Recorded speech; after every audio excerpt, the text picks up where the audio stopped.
Hey, welcome back to this week's video. I am coming to you from my new studio, my new office in our beautiful home in the Portland, Oregon area. I am excited to introduce a new series of videos that I'm going to share with you this month.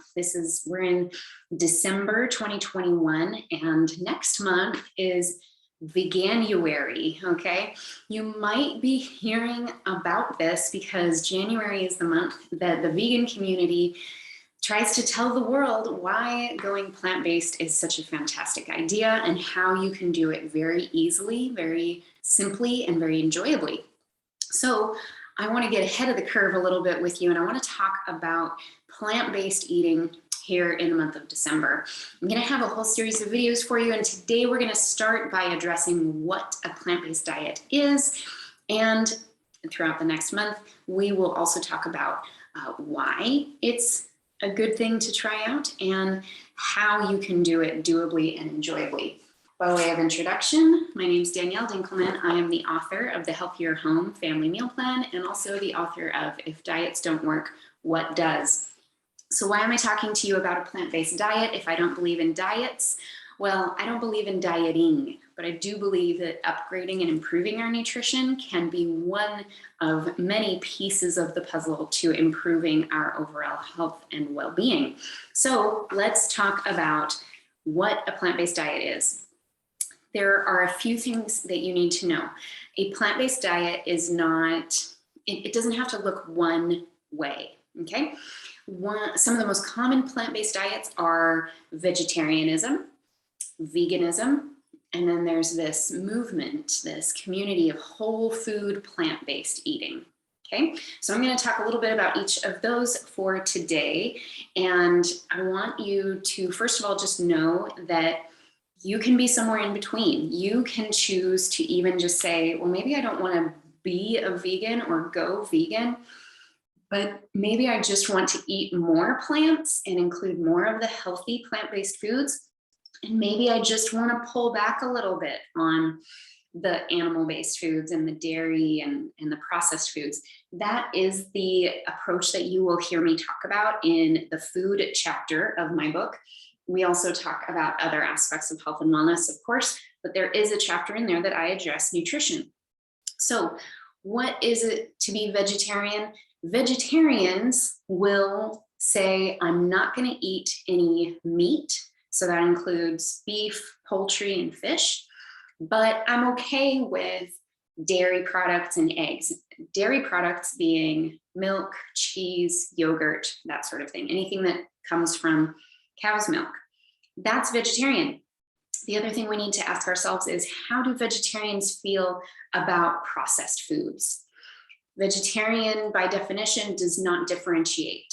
Okay, so you can actually be a very unhealthy vegetarian because you could just eat junk food and still be vegetarian. It's very easy.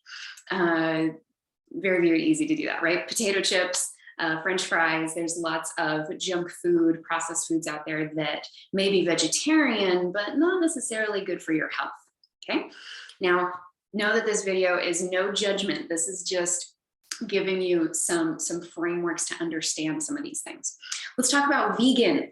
I have a special place in my heart for vegans. I think this is a very amazing lifestyle to live, and it can also be a very strict, a very demanding one, and therefore people that live it 100% I think are pretty amazing. So lots of respect, lots of love, and let me help you understand what the parameters are for a vegan lifestyle if you choose to eat vegan. Vegans look at food and they say, okay, I'm only going to eat foods that come from plants. I am not going to eat any food that comes from anything derived from animals. Okay, so that includes all meat, poultry, and fish, as well as eggs and dairy. So anything that falls in that dairy category, I'm going to say it again, milk, cheese, yogurt, anything that comes from cow's milk. So that's the line that vegans will draw, which I think is a fantastic one. However, one thing to keep in mind is it is possible to be a very healthy vegan, and it's very possible to be a very unhealthy vegan as well, because similar to vegetarian, there's no distinction in the definition of being vegan where we look at, what choices am I going to make around whole food versus processed food? So you can also be a quote unquote junk food vegan, and it's not going to lead to health and wellness. Okay, so keep that in mind. Now, the third type of plant-based diet that I want to talk with you guys about is the one that I subscribe to. It's called whole food plant-based eating or plant-based nutrition. This one is more of, we're going to look at food and we're going to say, okay, I'm going to only eat foods that are coming from plants. I'm going to minimize or eliminate all animal products. And it does make the distinction of whole food plant-based. So they are looking at processed food and saying, I'm going to minimize or completely eliminate processed foods from my diet. Okay, so those are the three kinds of plant-based diets that I think are helpful to understand the distinctions. Fun story, I was at a restaurant going out to dinner with my husband the other night, and I said, hey, I'm really interested in this spaghetti, but I'm not sure if it might have some dairy in it. And in that moment, my husband said, oh, well, look, it has the little V symbol next to it. Well, if I looked at the key at the bottom of the menu, that V had the word vegetarian next to it. So pop quiz, having that V next to the spaghetti, does that tell me that it's not going to have dairy?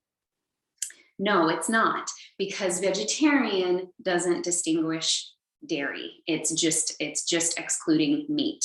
Okay, so this vocabulary is very useful and very important to have a handle on if you are exploring plant-based eating and if you want to understand other plant-based eaters in your life a little better.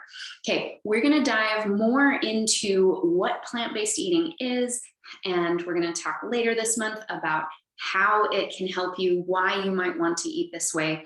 And, I'm just going to wrap up this video by saying any movement toward more plants and more whole foods and movement away from animal products, movement away from processed foods is fantastic. Okay. One of the biggest premises of this book that I wrote last year is that you do not have to be 100% strict and perfect in the way that you eat in order to see improvement in your health. So while there's definitely kind of a good, better, best, and there's a spectrum to the plant-based diets that are out there, you don't have to do it perfectly 100% right now. Okay, so if you're interested in more plant-based recipes, definitely go to my website, danielledinkleman.com. Check out the recipe book we have there. Go to Amazon, search my name, Danielle Dinkleman, and you'll find some books there for you too. I hope that you are having a happy holiday, a happy winter if you're here in the US, and that you're going about it mindfully in, what do you want to be eating? How does the food that you're eating make you feel? And is there maybe room for improvement and adjustment? No matter how small, it can make a very big difference. So stick with me this month if you want to hear more about plant-based diets and how to make it realistic for you. And I will see you next time. Take care.